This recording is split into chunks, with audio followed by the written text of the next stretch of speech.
being at play again.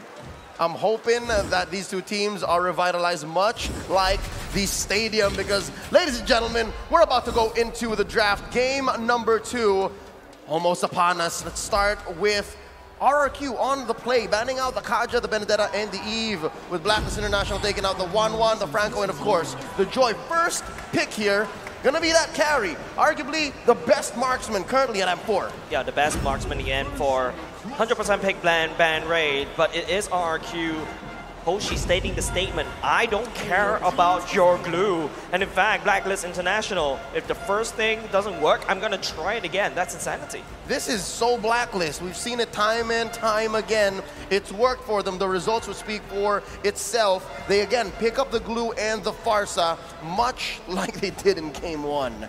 I mean, with this glue going up against a carry, it's going to be such a difficult time. Early on against a Claude, maybe it's easier, but carry is built, is designed to deal with big HP targets like this glue. And on that note, Justin has a quote here.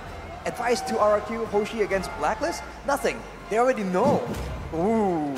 And they showed us, Game 1. Yep. That's how you do it, but it looks like there's more in the bag. The answer from RRQ Hoshi, it's very different from their initial draft from Game 1. They pick up the Lapu Lapu and the Valentina, which was originally a Fanny and a Hilda, so it looks like they're flexing. They're showing how deep their pockets are. Coach Arcadia, Coach Achille. You know, Leo, it feels like we're watching a rematch from Game 1, right? Like the fact that Blacklist has already drafted exactly the same thing. But I hope the last 2 picks will surprise us, right, Leo? But Arashi, looking at the draft coming out from RRQ, are you expecting something like a Fanny to come back up again? But I think it's up to Blacklist International to ban that Fanny away.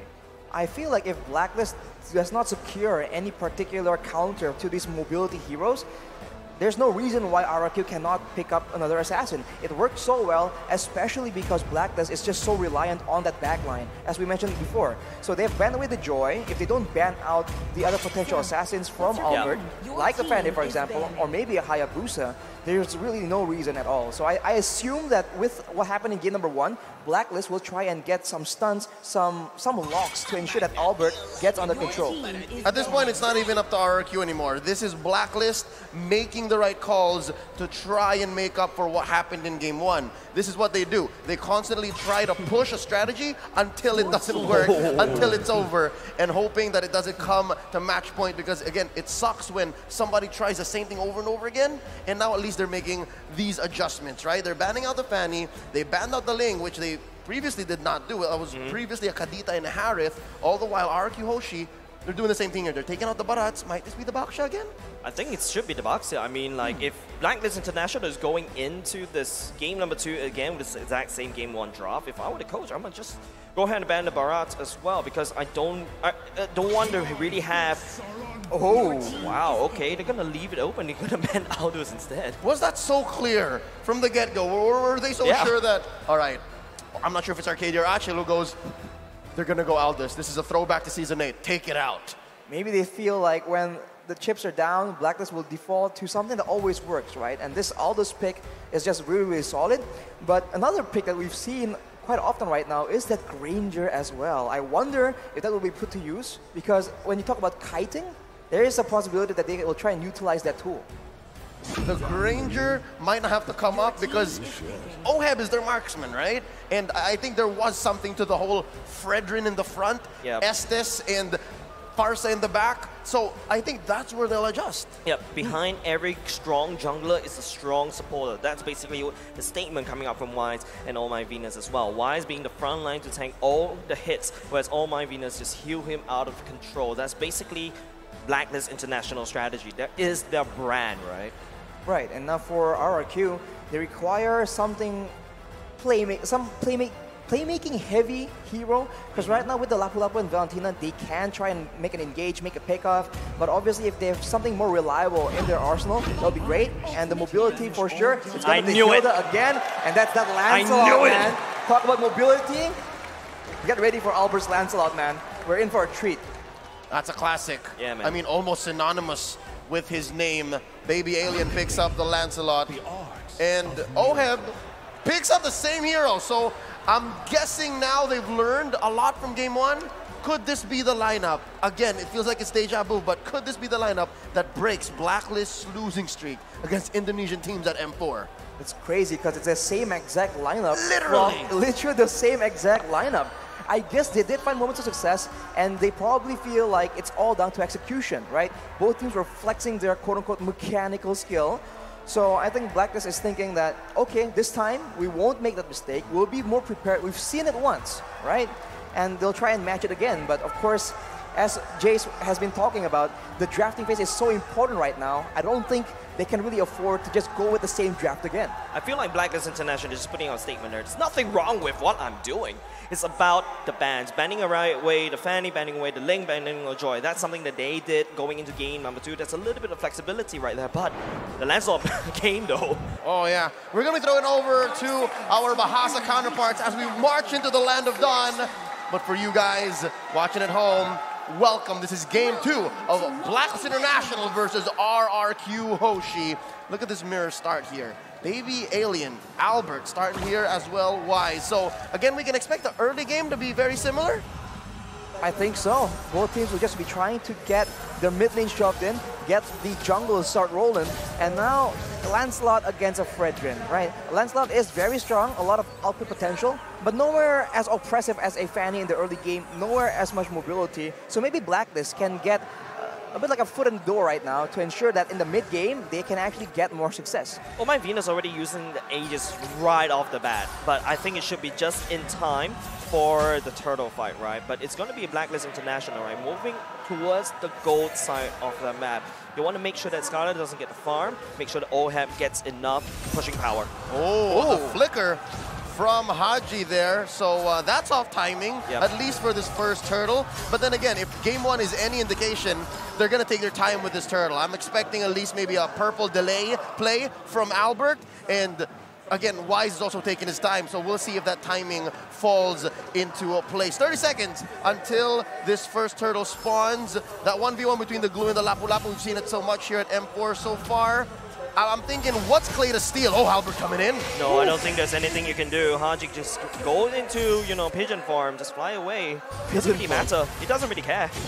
Doesn't really care, but right on the top side, you can see RRQ pressuring the other side of the lane to try and make sure during the turtle take they have a lead. But even R7 now already very dangerously low. But Clay gets smacked with the Appraisal's Wrath. That damage though, I wasn't expecting that. I was like, okay, I think he should be okay. Clay was playing with fire there. I mean, if you were standing in front of Wise to get enough stacks to trigger Appraiser's Wrath that quickly, oh, this Lord is just free for Blacklist. There seems to be a free Lord. Turtle. Turtle. We're jumping the guns right here, ladies and gents. Exactly. Deja vu. That's what it does, right? Deja vu. We're ready for that late game already. But fortunately for both teams, the jungle has been relatively safe, but I have the feeling at level 6 or 7, that is about to change. Both teams understand that in the mid game, they have their own relative weapons in this fight, right?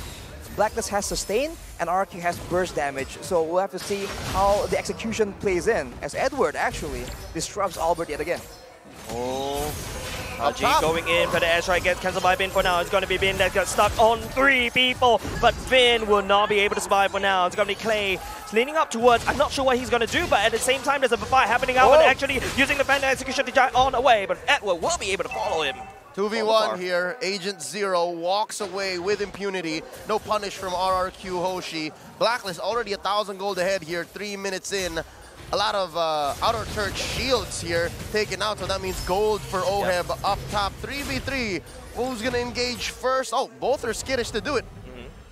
Both are skittish to do it because I think both don't really have a solid engage tool. Right now, it just seems like that is the play being made by Bin. Oh, that's a lot of damage coming up from Bin. At the same time, it's going to be, my Bin is actually healing. The Torn Apart Memory doesn't do any damage from the side. Oheb at the same time, Oheb will actually try to push forward. But he's not going to have hit more than he could chew. He has to fall for his greediness. The Filipino sniper gets punished hard there. Arashi, you were saying. The Blessing of the Moon Goddess getting stolen by Clay allows them to sustain through the Feather Airstrike, and afterwards, it's just too much greed, but it's going to be the same story for Blacklist.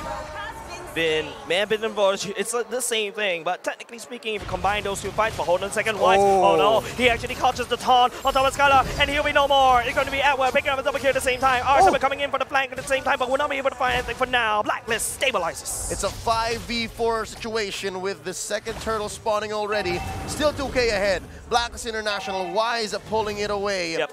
Arashi, is this going to be a problem? Because I'm looking at RRQ's lineup just now. I just noticed it's only Clay who's dealing magic damage. I mean, Vulcan has a lot of magic damage, but on the note of damage, that is R7 getting taken out as well.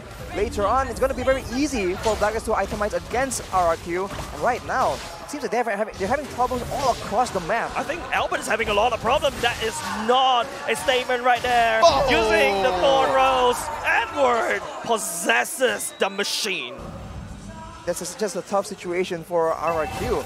Everyone on the side of Blacklist are just too tanky, and they're abusing it right now. They're standing in front of towers, but look at R7 going in alone. Going alone is indeed the damage reduction coming in, but here comes the first wall for the Sai as well. But oh my goodness, actually healing Haji is actually letting a fire on top of the drop of RRQ. It's up to Skyler trying to clean up, but it's coming in with the hunt, and will be able to pick up the double kill at the same time. Now Oh My Venus has to run away. They're trading two bodies for a push down bottom, and the Queen stands alone. Arashi, tell me what is this going to do for the economy for Blacklist? Are they going to maintain this lead, or was that going to bite them in the behind later on? Because that seems like a bad decision.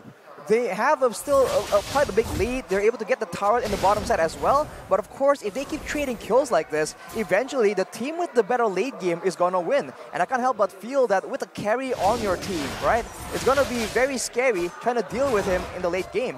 Of course, Haji on the far side can just zone away Skylar in these big fights, but we've seen how chaotic the fights can get. So Blacklist needs to be very careful and make sure that they don't let RRQ get anything back. Yeah, man, RRQ are doing what they can because this is Lancelot's debut. Vin, obliges. Oh, the big buzz, not enough. Unfortunately, we're going to all head will be the one that takes them in. Trading for the Roman for now. RRQ. It's going to be actually Clay that trying to heal up Skylar, but Edward is coming for the flank. He's looking for the food, and he's going to go into a split. But Oheb snipes him down. 2 for 1. Oh My Venus falls. I'd say with Turtle 10 seconds away, you have Clay out of the picture here. Blacklist has an advantage. It's a huge advantage, and now Albert, he might try and go for a flashing play. Is it worth it though? There's so much burst damage in the hands of Blacklist. It's going to be very risky for him to even try anything. He might just be forced to let it go, but Edward will not let him go. Something to note as well, in the roughly 7 minutes that this game has elapsed, RRQ Hoshi have not pushed a major objective yet. A lot of damage coming out of Edward. He's just really trying to breach his first skill at the same time. Wise taunts going in.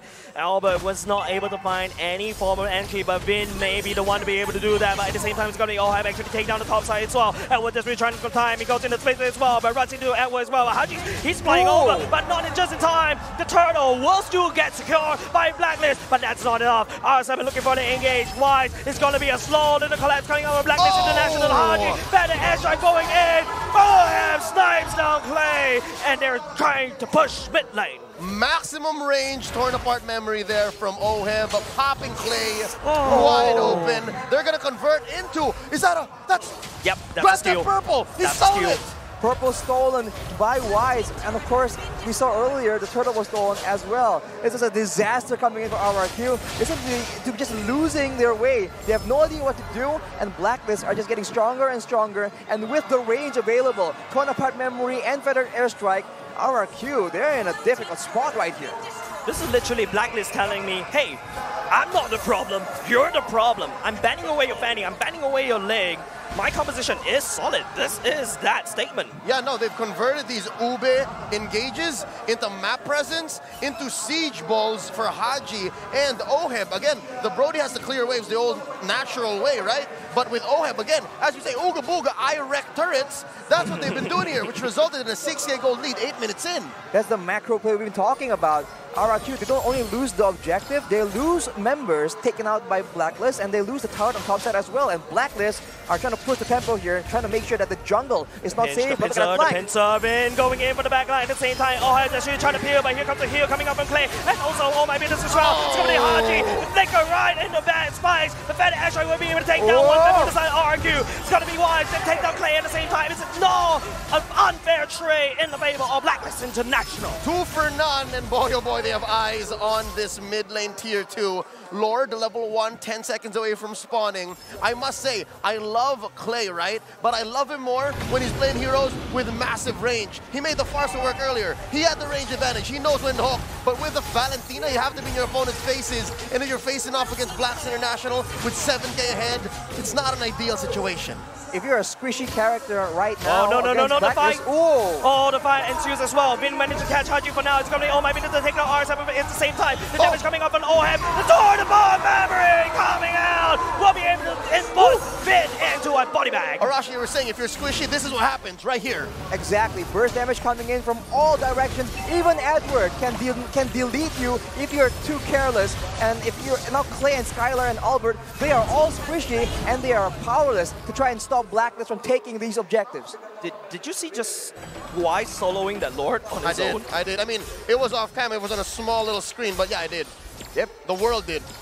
That's just how dominant Blacklist is right now. 9K gold lead. We saw that they had an advantage in the previous game, but not like this. Look at the items right here. For Haji, with the Divine Glaive already prepared, that's a lot of burst damage. And if you are trying to just melt down this Edward on this glue, there's just not enough items.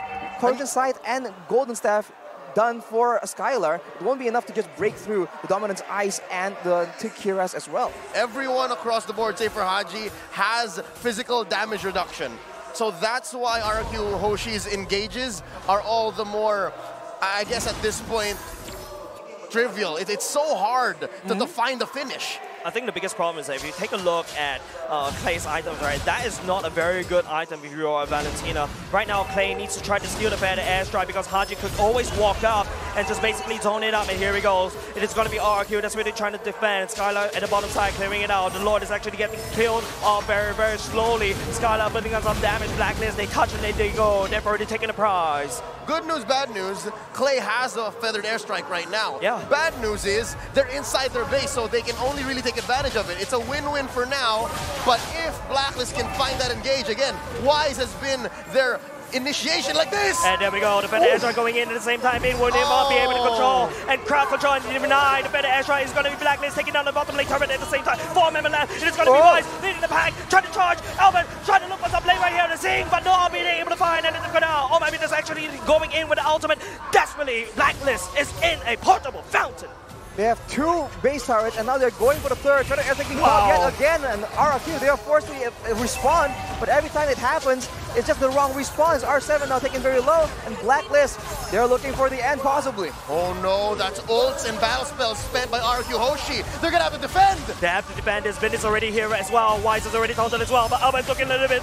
Corner bomb memory doesn't able to connect. It's going to be Blacklist, but there is no minutes. That one way marching down, a slow march as Clay, the battle of the better airstrike. R7 trying to make the play. Will be able to find OM, but will not be able to do so because OM is desperately healing the bond. The core is getting back to the bond. Blacklist International, they're giving a statement, but Skylar, mega kill, shuts down Edward, but look at the core. The HP is slowly, the defense coming true, but Blacklist International, they are still healthy. 3v4, RRQ Hoshi, 3 kings standing.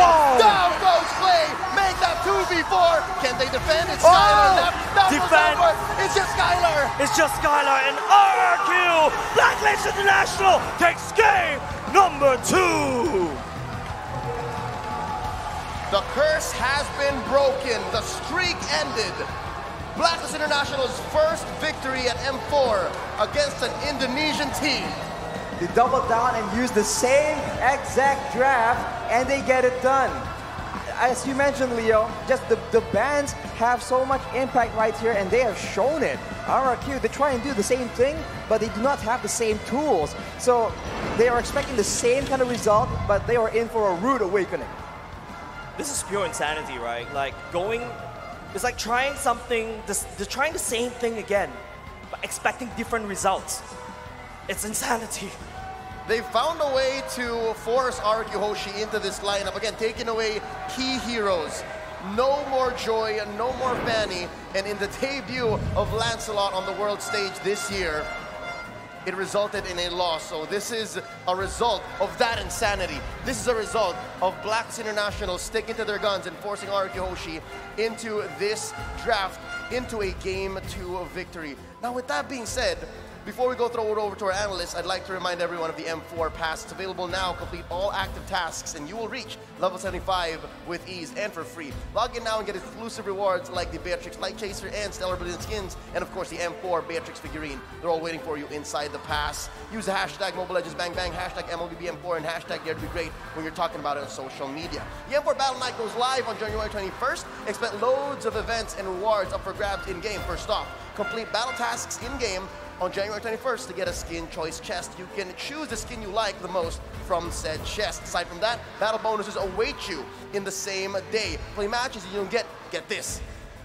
Team star protection for 3 matches, double star raising points, double protection points, double EXP, and double battle BP for 5 matches. We're not stopping there. Free access to all heroes and loads of epic skins will also be available that same day. Save the date. Log in on January 21st and enjoy the matches you'll be playing and win tons of rewards. Let's all celebrate the M4 World Championships together. Call all your friends. It's a faster matchup, and again, we did not expect Blacklist to do so well against RRQ Hoshi after their loss 20 minutes into game number 2. What's the reset going to be like for RRQ Hoshi? I think RRQ just need to relook at that land slot, right? I think giving Albert something that's very comfortable, but it's Blacklist's game to win in that particular game number 2. And with that being said, we'll leave it to the analysts. Tell us what you think. Well, what we think is the biggest question mark here. Same picks, different band, a world of difference. To talk about it, my name is Lafel, Naisu, as well as Strex. Guys, what do you guys think about the drafts? I mean, I'm really wondering, was game 1 just a test to see if they could withstand the Fanny in future games later on in this event? And the test was proven, maybe they can't. So the question all reminds us, why did they ban the same well, why did they pick all the same things? Because I think those are the picks that they believe are exactly solid.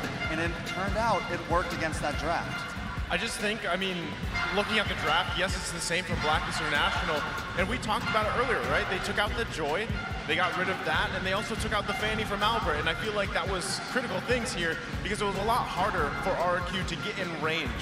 Yeah, I think that is kind of like the biggest thing we got to talk about, because right now, looking at the items, I kind of feel like everything is in order. I want to talk about the range difference between Blacklist International as well as RRQ, because R7, 0, 4, and 3, he was the MVP just now, but he could not catch up to Haji. Again, I think the biggest part here is, like you said, the range. Every time you saw R7, maybe even Vin try to cut them off, try to jump in there with the bravest fighter, Haji, all he had to do was fly away, right? And then you have that sustain to work with you as well. And just the range. I mean, this time we saw Oheb really pop off on this Brody pick. And at Clay, right? With the Valentina, you've really got to get in range to be able to get the ultimate that you want. And he just didn't get the opportunity to do that. Well, we got to look at the post statistics because, again, we got to look at all the damage coming out because in the previous game, Oheb, he was the carry. He dealt the most. And right now, looks like it's the same thing, but this time, he's also the rich guy. Yeah, I mean, speaking of Oheb, and you also mentioned range, Oheb also had a very decent range, and if they tried to dive onto him, he's able to hit that second skill, bounce away, bob and weave a little bit, and get that damage down. And once again, 812 gold per minute. That in itself speaks for itself, and he's able to secure that Hunter Strike, able to get even more speed to get his range away. Looking at a team fight participation as well, Clay as well as Skylar, both of these guys try to keep dashing forward to get the kills onto Blacklist International, because in the early stages of the game, both Oheb as well as Skylar were very, very aggressive in securing those kills. But again, one of the difference makers is definitely Oh My Venus with the S's, because Skylar is more punished compared to Oheb. Yeah, I mean, that was the thing, right? The sustainability. This is why we keep seeing that Estes pick. If teams can't work around that obstacle of the healing, just clumping together like that, it's really hard for them to come up with something. And then you kind of start seeing them get a little bit desperate, maybe a little flashy, right? Trying to pick up kills if they can, but it just didn't work in this game number 2. And now we're gonna take a look at the MVP. The MVP has gotta be Oheb, 9, 2, and 6. KDA, almost 80% kill participation, but I feel like the MVP play is that He dashes forward, he gets those kills, he trusts his teammates to always have that range advantage, to always cover for him when he makes a mistake. But it looks like he doesn't make a lot of mistakes. Yeah, only two when we look at this. Only two, which is good on a world stage for sure. I mean, and as we said, to me, the build is pretty typical, right? We have the Hunter Strike, we have the Blade of Despair, and then a little bit of penetration to top it all off. Oheb once again just comes in super clean. You know what's cool about Brody is, yeah, you kind of have to dash in to get the marks off, but then you have that really cool effect of dashing away, fade away, torn apart memory, and then you pick up the kills. Right now, I want to look at the heat map because this is actually very crucial in how the rotations coming in from Blacklist International from 5 minutes all the way to 10 minutes. The way that they move around the map is they dictate which lane is easier for them to win. They're going to stick around, make sure they get at least 2 objectives, which is the turrets. And then once they secure that, they're moving to a different lane. Where looking at this, they go to the mid and then they try to dictate the gold lane. And then after 10 minutes, they go to the EXP. Right now, we got to look at the highlights in this game to really see what really happened throughout.